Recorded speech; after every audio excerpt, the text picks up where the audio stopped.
Nós convidamos um médico do sono, Cícero Alves, para explicar quais são os tipos de distúrbios do sono mais comuns. E ele aceitou o nosso convite para conversar com a gente através do Zoom. Olha, para você que está assistindo o nosso programa, calma que já já nós vamos estar no camarim do começo ao fim, mostrando para você como vai ficar o corte da nossa querida Sara Amaral. Mas antes, vamos conversar com o médico do sono. Muitas pessoas cobraram da gente, da nossa produção, a gente pede dicas também para quem está assistindo o programa, e é claro que a gente faz um programa dedicado a você. E as pessoas comentaram muito: Vanusa, eu tenho um problema seríssimo com o sono. E depois do Covid, depois desses quase 2 anos de coronavírus, meu sono já não é mais o mesmo. Será que realmente mudou? O que faz as pessoas terem determinados distúrbios do sono? E a gente resolveu procurar esse médico maravilhoso para conversar com a gente. Doutor Cícero Alves, muito bom dia. Seja bem-vindo ao nosso programa. Bom dia, Vanusa. Bom dia aos telespectadores. Obrigado pelo convite. Muito obrigada a você por ter aceito. A gente sabe o quanto você é solicitado e, graças a Deus, deu certo para a gente conversar sobre esse assunto. Doutor, não só adultos, mas crianças, adolescentes, nos últimos tempos, têm se queixado muito do sono. E aí a gente queria entender um pouco mais quais são os tipos de distúrbios do sono mais comuns para a gente iniciar essa conversa.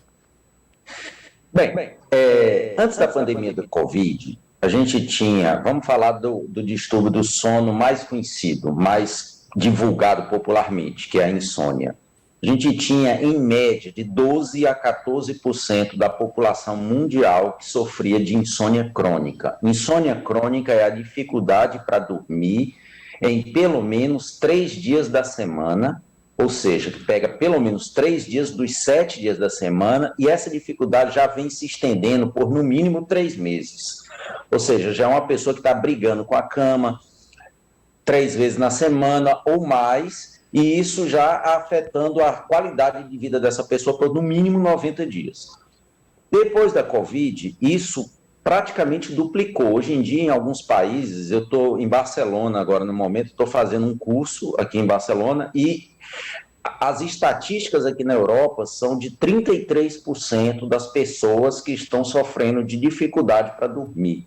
Isso potencializado pela Covid, qualidade de vida que é ansiedade, confinamento, preocupação com o futuro, angústias, problemas financeiros que advêm da Covid, etc., e tendência familiar, maus hábitos relacionados ao sono. Então, hoje em dia, sem dúvida nenhuma, o carro-chefe entre os distúrbios do sono é a insônia, que é isso que a gente classificou e definiu bem.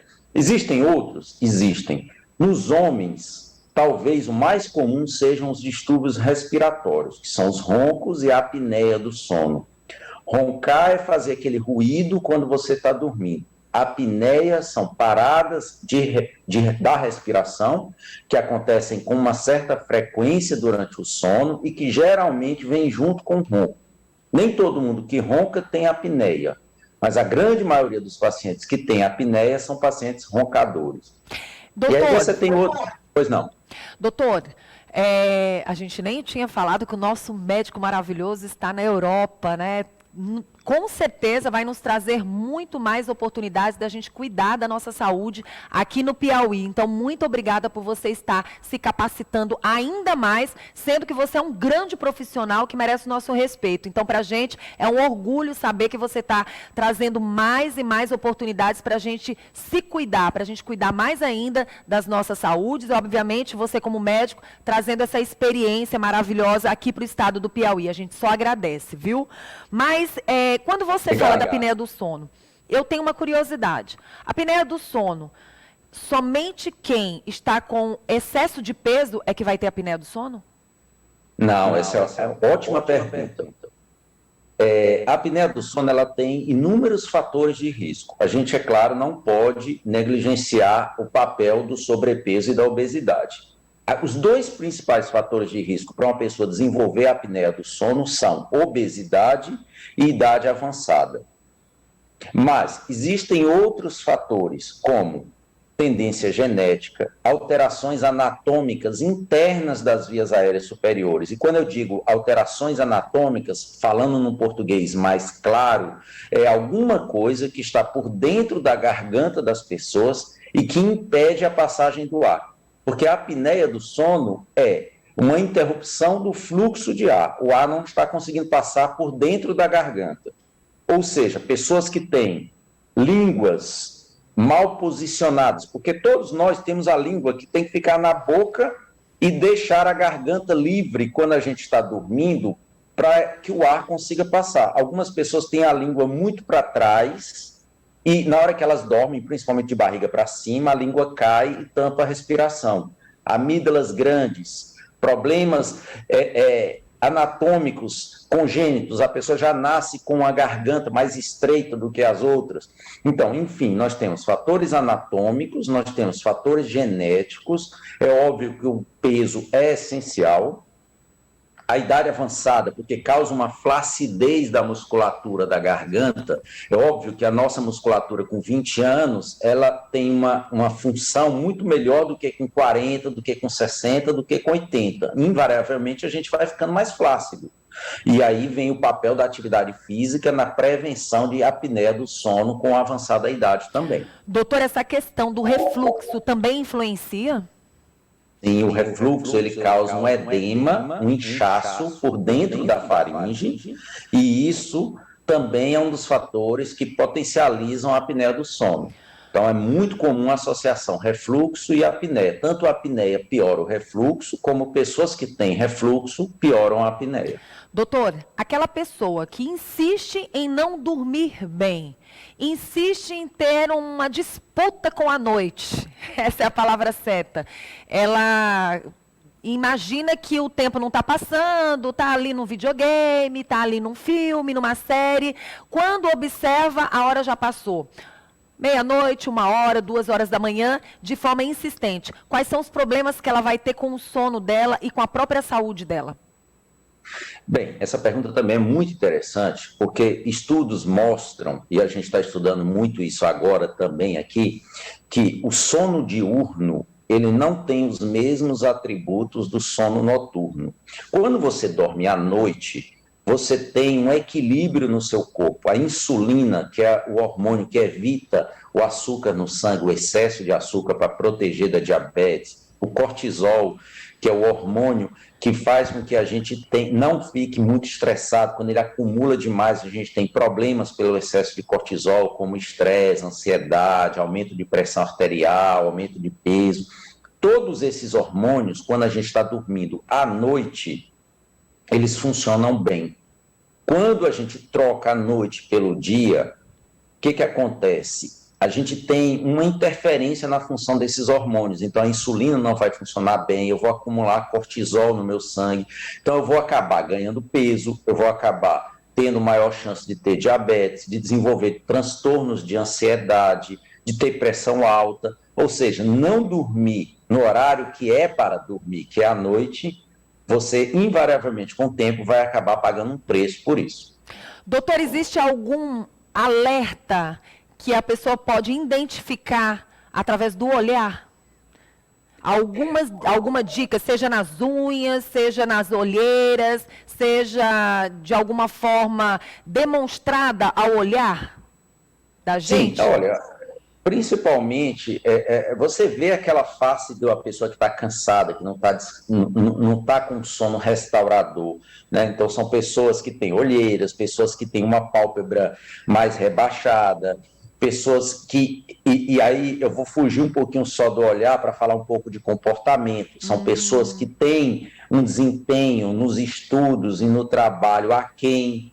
Ou seja, são pessoas que não conseguem desempenhar todo o potencial que elas têm. Então, elas têm menos atenção no trabalho, menos concentração. Se é uma pessoa que está na faculdade ou está na escola, ela vai ter um desempenho acadêmico mais baixo. Se é uma pessoa que está no ambiente de trabalho, é uma pessoa que vai se irritar muito mais fácil, vai ser uma pessoa muito mais ansiosa, vai desenvolver erros no trabalho por falta de atenção e de concentração, porque não está dormindo bem. né? Um dos trabalhos mais interessantes que saiu recentemente foi a quantidade de acidentes de trabalho em pessoas que têm problemas de sono. Então, eles estudaram em várias empresas pessoas que têm um sono bom e pessoas que têm um sono ruim e compararam a incidência dos acidentes de trabalho. Pessoas que dormem mal ou dormem pouco são pessoas que têm uma maior tendência proporcionalmente a ter acidentes no trânsito e também no trabalho. Muito bom. Doutor, queria continuar o dia todo falando sobre esse assunto, mas eu gostaria que você também pudesse nos trazer alguma informação agora, atual, principalmente estando fora do país e pesquisando e trazendo mais dicas para a gente aqui relacionado ao sono, se existe algum distúrbio não comum, mas algo que tenha chamado a atenção nesses 2 anos e que é um alerta para quem está assistindo a gente agora.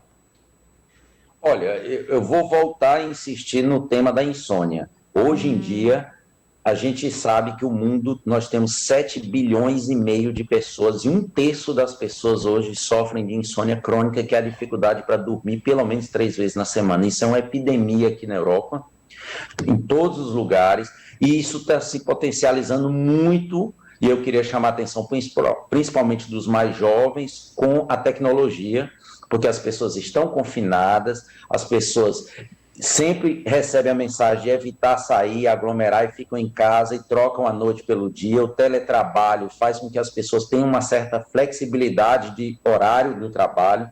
Então, as pessoas estão... Antes, elas tinham que se locomover para o ambiente de trabalho. Hoje, elas podem trabalhar de casa. E aí, elas podem trabalhar no horário que elas quiserem. Então, acontece que muita gente está deixando para trabalhar de noite, de madrugada, invertendo o ciclo do dia e da noite. Então, elas estão... E isso, a curto prazo, passa desapercebido. Os problemas que isso pode gerar passam desapercebidos, mas com o tempo são pessoas que vão ganhar peso, são pessoas que vão ter transtornos de ansiedade, diabetes, hipertensão arterial e vários outros distúrbios. Então, eu queria alertar as pessoas para que elas tentem, mesmo que elas estejam trabalhando de casa, a manter uma certa rotina, trabalhar no mesmo horário que elas trabalhavam antes, ir para a academia no mesmo horário que elas se exercitavam antes e tentar reproduzir a vida que elas tinham pré-Covid agora nessa era de Covid. Muito bom. E qual seria a dica para quem pode dormir um pouquinho mais cedo? Um horário interessante para as crianças, adultos, e quais são os cuidados relacionados a mudar os horários de sono? Por exemplo, durante a semana, eu vou ter 2 dias que eu vou ter que dormir muito tarde. Beleza. Tá ok, não tem problema. E quais seriam os horários certos para a gente dormir bem? Porque falam das horas. Mas existe, por exemplo, uma diferenciação do horário quando a noite vai chegando? Excelente pergunta. A gente tem que levar em consideração 2 aspectos. Primeiro aspecto, qual a quantidade necessária de horas que eu tenho que dormir? Essa necessidade, ela é individual, mas em média, para o pré-escolar, ela é de 8 a 10 horas por noite. Para o escolar, que é quem está ali no antigo primeiro grau, é em torno de 9 a 11 horas. Para o pré-escolar, de 10 a 12 horas. Para o escolar, que é o primeiro, as pessoas que estão ali no ensino fundamental, é de 9 a 11 horas. E aí o adolescente e o adulto jovem já se aceita entre 7 e 9 horas. É óbvio que isso pode aumentar 1, 2 horas ou diminuir 1, 2 horas, dependendo de cada pessoa, mas essa é uma média. Quanto ao horário, que é o cerne da sua pergunta, as pessoas podem ser divididas em matutinas, que são aquelas pessoas que sentem sono mais cedo. Vespertinas, que são aquelas pessoas que estão mais ativas durante a noite e que o sono só vem mais tarde. E os intermediários, que é 80% da população que dorme aí entre 10 e 11 horas da noite. O ideal é você respeitar o teu cronotipo. Se você é uma pessoa que sente que 8, 9 horas da noite você já está com sono, o ideal é que você vá dormir nesse horário.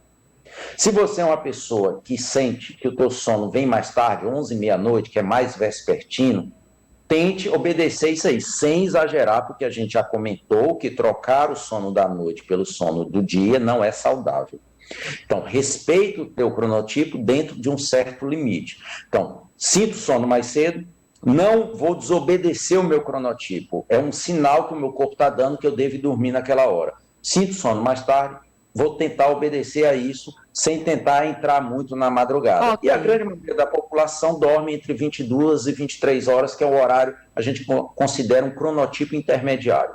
Tá certo. As pessoas que quiserem entrar em contato com você, né, que quiserem tirar mais dúvidas, vai aparecer aí na telinha o Instagram do nosso doutor, mas pode reforçar, doutor. Então, a gente está baixando as pessoas vídeos semanalmente com esse conteúdo. Então, @ seu médico do sono. Acompanhem. Hoje mesmo a gente vai baixar um vídeo curto de 3 minutos, ensinando bons hábitos para quem quiser dormir e ter uma boa noite de sono. Doutor, muito obrigada. Traga muitas novidades para o Piauí, porque os melhores profissionais estão aqui, mesmo que estejam hoje fora, como o senhor, na Europa. Muito obrigada, tá? Obrigado, a gente está temporariamente aqui, mas continua trabalhando por telemedicina, atendendo o nosso público querido aí do Piauí. Um grande abraço e obrigado pelo Um convite. abraço, meu querido.